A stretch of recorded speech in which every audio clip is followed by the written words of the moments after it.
بسم اللہ الرحمن الرحیم۔ جس عورت سے لمبے عرصے تک ہم بستری نہ کی جائے تو اس عورت کو کون کون سی بیماریاں لگ جاتی ہیں، جانیے ہماری آج کی اس ویڈیو میں۔ تمام حضرات ویڈیو کو مکمل دیکھیے گا۔ محترم ناظرین، اکثر اوقات یہ سوال آتا ہے کہ عورت سے اگر کچھ عرصے تک ہم بستری نہ کی جائے تو اس سے لڑکی کے مزاج پر اور طبیعت پر کیا چیزیں اثر انداز ہوتی ہیں اور کیا بدلاؤ آتا ہے۔ یاد رکھیں کہ حضرت عمر رضی اللہ تعالیٰ عنہ سے جب یہ بات پوچھی گئی کہ ایک عورت اپنے شوہر کے بغیر اور ایک مرد اپنی عورت کے بغیر کتنا عرصہ رہ سکتا ہے، تو حضرت عمر رضی اللہ تعالیٰ عنہ نے فرمایا کہ صرف اور صرف 4 مہینے۔ اللہ پاک نے عدت کی جو مدت بتائی ہے وہ بھی 4 مہینے 10 دن ہے۔ اگر شوہر مر جائے اس صورت میں 4 مہینے، اور اگر طلاق ہو تو 3 حیض کی مدت ہونی چاہیے۔ یاد رکھیں صرف اس مدت تک عورت رہ سکتی ہے، اور اگر اس مدت کے بعد بھی بیوی کو اگر اس کا حق نہ دیا جائے، اس کے ساتھ ہم بستری نہ کی جائے، اس کے ساتھ بوس و کنار نہ کیا جائے، اس کے ساتھ پیار محبت والا معاملہ نہ کیا جائے، یا اس کے ساتھ ملاپ نہ کیا جائے، اسے اس کے حقوق نہ دیے جائیں، تو ایسے میں سب سے بڑا فساد تو یہ ہوگا کہ وہ اپنے شوہر کو چھوڑ کر کسی دوسرے نامحرم مرد کی طرف متوجہ ہو جائے گی۔ دوسرا یہ کہ آپ کا گھر برباد ہوگا، نسل برباد ہوگی۔ تیسرا یہ کہ سب سے بڑی اور اہم تکلیف کیا ہے کہ اس کے حقوق پورے نہیں ہیں، جس کی وجہ سے اس کی اندرونی کیفیت تباہ و برباد ہو کر رہ جائے گی۔ اللہ پاک نے ہر ایک مرد اور ہر ایک عورت کے اندر جنسی خواہشات رکھی ہیں، جس کو پر کرنے کے لیے اللہ پاک نے ہر مرد کے لیے ایک عورت اور ہر عورت کے لیے ایک مرد بنایا ہے۔ اللہ پاک نے ہر انسان کو جوڑا جوڑا کر کے پیدا کیا۔ اگر ایک عورت پوری زندگی اس چیز سے رک سکتی تو اللہ پاک کبھی بھی جوڑے کی صورت میں پیدا نہ فرماتے۔ اللہ پاک ہم سے بہتر جانتا ہے، اللہ پاک سب سے زیادہ جاننے والا ہے، لہٰذا اللہ پاک کے معاملے میں خلل ڈالنا، اللہ کے معاملات میں رد و بدل کرنا انتہائی نامناسب اور گناہ کبیرہ ہے۔ انسان ہونے کے باوجود خدائی دعوے دار ہونے کے برابر ہے، لہٰذا کسی بھی بیوی کو 4 مہینے سے زیادہ نہ چھوڑا جائے۔ اس سے زیادہ چھوڑنے والے پر سخت کارروائی بھی ہونی چاہیے کہ اس کی بیوی کے حقوق پورے نہیں ہو رہے، چاہے وہ کسی بھی معاملے میں ہو۔ اگر شوہر کاروباری سلسلے میں ملک سے باہر ہے تو وہ پھر اپنی بیوی کو اپنے ساتھ رکھے، یا پھر 4 مہینے سے پہلے اپنے گھر تشریف لائے تاکہ وہ اپنے حقوق پورے کر سکیں۔ اس کے علاوہ زوجین باہمی رضامندی سے جتنی مدت تک چاہیں ایک دوسرے سے دور رہ سکتے ہیں۔ اسلام نے اس سلسلے میں کوئی حدود و قیود مقرر نہیں کیے، اور نہ زوجین کو مخصوص مدت کے اندر اکٹھے ہونے یا مباشرت کرنے کا پابند کیا ہے۔ زوجین ایک دوسرے سے جتنا عرصہ بھی دور رہیں، اس سے ان کے رشتے ازدواج پر کوئی فرق نہیں پڑتا۔ شوہر اپنی بیوی کی رضامندی سے اور بیوی اپنے شوہر کی رضامندی سے جتنا عرصہ چاہیں دور رہ سکتی ہیں، لیکن اگر شوہر قسم کھا لے کہ میں اپنی بیوی کے قریب نہیں جاؤں گا اور پھر 4 مہینے کی مدت تک ان کی صلح یا رجوع نہ ہو پائے تو اعلاء ہو جاتا ہے، جس سے طلاق بائن واقع ہو جاتی ہے اور رجوع کے لیے تجدید نکاح لازم ہوتا ہے۔ اعلاء سے ہی استدلال کرتے ہوئے فقہاء نے فرمایا ہے کہ شوہر اپنی بیوی کی مرضی کے بغیر زیادہ سے زیادہ 4 ماہ کی مدت تک اس سے دور رہ سکتا ہے۔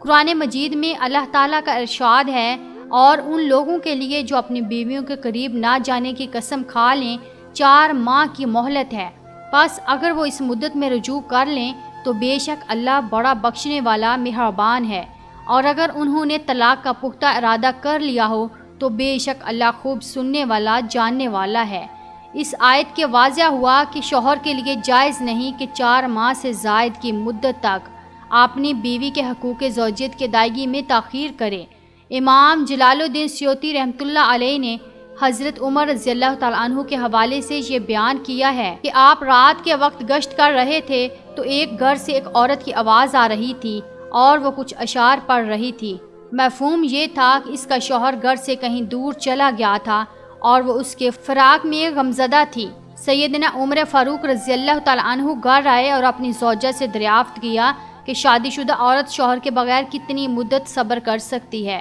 تو زوجہ نے جواب دیا کہ 3 سے 4 ماہ۔ آپ نے حکم جاری کر دیا کہ ہر فوجی کو 4 ماہ بعد چھٹی ضرور دی جائے تاکہ ہر فوجی اپنی بیوی کا حق ادا کر سکے۔ اس لیے علماء کرام نے موقف اختیار کیا ہے کہ اگر شوہر بغیر کسی عذر کے 4 ماہ تک بیوی کے حقوق زوجیت ادا نہیں کرتا تو بیوی کو مطالبہ طلاق اور معاملہ خلع کا حق حاصل ہو جاتا ہے۔ ملازمت یا روزگار کے سلسلے میں یا کسی بھی دوسری غرض سے اہل خانہ سے دور رہائش پذیر افراد جن کے لیے اہل خانہ کو اپنے ساتھ رکھنا ممکن نہیں، ان کے لیے لازم ہے کہ وہ 4 ماہ کی مدت میں اہل خانہ کے پاس جائیں۔ اگر بوجہ ایسا ممکن نہ ہو، بیوی یا شوہر میں سے کسی ایک کی رضامندی زوجین کے فتنے میں پڑنے کا اندیشوں اور اولاد کی تعلیم و تربیت کے متعلق ضروری اقدامات کو یقینی بنائیں۔ ناظرین، کتاب و سنت کے مطابق بیوی کے اپنے خاوند پر کیا حقوق ہیں، یا دوسرے معنوں میں خاوند کے اپنی بیوی کے بارے میں کیا ذمہ داریاں ہیں، اور اسی طرح بیوی کی اپنے خاوند کے بارے میں کیا ذمہ داریاں ہیں۔ صرف بیوی کے خاص حقوق، بیوی کے اپنے خاوند پر کچھ تو مالی حقوق ہیں جن میں مہر، نفقہ اور رہائش شامل ہے، اور کچھ حقوق غیر مالی ہیں جن میں بیویوں کے درمیان تقسیم میں عدل و انصاف کرنا، اچھے اور احسن انداز میں بود باش اور معاشرت کرنا، بیوی کو تکلیف نہ دینا۔ مکلی حقوق میں مہر وہ مال ہے جو بیوی کا اپنے خاوند پر حق ہے جو عقد یا پھر دخول کی وجہ سے ثابت ہوتا ہے، اور یہ بیوی کا خاوند پر اللہ تعالیٰ کی طرف سے واجب کردہ حق ہے۔ اللہ تعالیٰ کا فرمان ہے، اور عورتوں کو ان کے مہر دے کے خوشی دے دو۔ حضرت عائشہ رضی اللہ تعالیٰ عنہ بیان کرتی ہیں کہ ابو سفیان کی بیوی ہند بنت عتبہ رضی اللہ تعالیٰ عنہما نبی صلی اللہ علیہ وسلم کے پاس آئی اور کہنے لگی، اے اللہ تعالیٰ کے رسول صلی اللہ علیہ وسلم، ابو سفیان بہت حریص اور بخیل آدمی ہے، مجھے وہ اتنا کچھ نہیں دیتا جو کہ مجھے اور میری اولاد کے لیے کافی ہو، یہ کہ میں اس کا مال اس کے علم کے بغیر حاصل کر لوں، تو کیا ایسا کرنا میرے لیے کوئی گناہ تو نہیں ہے؟ رسول اکرم صلی اللہ علیہ وسلم فرمانے لگے، تو اس کے مال سے اتنا اچھے انداز سے لے لیا کر جو تمہیں اور تمہاری اولاد کو کافی ہو۔ حضرت ابو ہریرہ رضی اللہ تعالیٰ عنہ بیان کرتے ہیں کہ نبی صلی اللہ علیہ وسلم نے فرمایا، عورتوں کے بارے میں میری نصیحت قبول کرو اور ان سے حسن و معاشرت کا مظاہرہ کرو۔ اب ہم ذیل میں چند ایک نبی صلی اللہ علیہ وسلم کے اپنی بیویوں کے ساتھ حسن و معاشرت کے نمونے پیش کرتے ہیں، اور نبی صلی اللہ علیہ وسلم ہی ہمارے لیے نمونہ اور آئیڈیل ہیں۔ زینب بنت ابی سلمہ کہتی ہیں کہ ام سلمہ رضی اللہ تعالی عنہا بیان کرتی ہیں کہ میں نبی صلی اللہ علیہ وسلم کے ساتھ چادر میں تھی تو مجھے ایام حیض شروع ہو گئے، جس کی بنا پر میں اس چادر سے کسر کر نکل گئی اور جا کر حیض والے کپڑے پہن لیے۔ تو رسول اکرم صلی اللہ علیہ وسلم کہنے لگے، کیا حیض آ گیا ہے؟ میں نے جواب دیا، جی ہاں۔ تو نبی صلی اللہ علیہ وسلم نے مجھے بلایا اور اپنے ساتھ چادر میں داخل کر لیا۔ وہ کہتی ہیں کہ ام سلمہ رضی اللہ تعالی عنہا نے مجھے حدیث بیان کی کہ نبی صلی اللہ علیہ وسلم روزے کی حالت میں ان کا بوسہ لیا کرتے تھے، اور نبی صلی اللہ علیہ وسلم اور میں ایک ہی برتن سے اکٹھے غسل جنابت بھی کیا کرتے تھے، اور جب بیوی جمع کرنے میں خاوند کی بات تسلیم نہ کرے تو یہ ممنوع ہے اور وہ گناہ کبیرہ کے مرتکب ہوئی ہے۔ لیکن اگر کوئی شرعی عذر ہو تو ایسا کر سکتی ہے، مثلا حیض یا فرضی روزہ اور بیماری وغیرہ ہو۔ ابو ہریرہ رضی اللہ تعالی عنہ بیان کرتے ہیں کہ رسول اکرم صلی اللہ علیہ وسلم نے فرمایا، جب مرد اپنی بیوی کو اپنے بستر پر بلائے اور بیوی انکار کر دے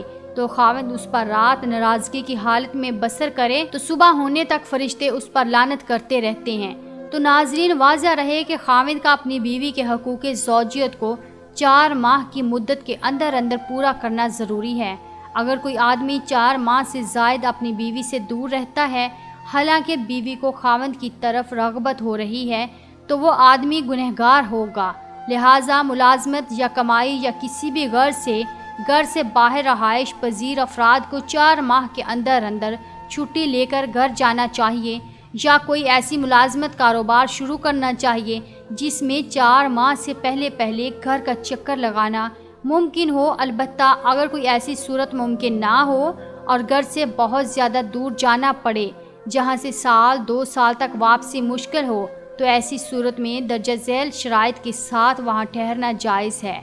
نمبر 1، بیوی کو حقوق زوجیت، جماع وغیرہ کی طرف زیادہ شوق و رغبت نہ ہو، بیوی کی اجازت ہو، بیوی کے فتنے میں پڑنے کا اندیشہ بھی نہ ہو، اولاد کی تعلیم اور تربیت کے ضیاع ہونے کا اندیشہ بھی نہ ہو۔ اللہ پاک ہم سب کو دین کی سمجھ عطا فرمائے اور اس کے مطابق زندگی بسر کرنے کی توفیق عطا فرمائے، اور ہم سب کو شریعت کے مطابق زندگی گزارنے کی توفیق عطا فرمائے، اور ہمارا خاتمہ ایمان پر فرمائے، آمین یا رب العالمین۔ ناظرین، کومنٹ باکس میں آمین ضرور لکھیے۔ شکریہ۔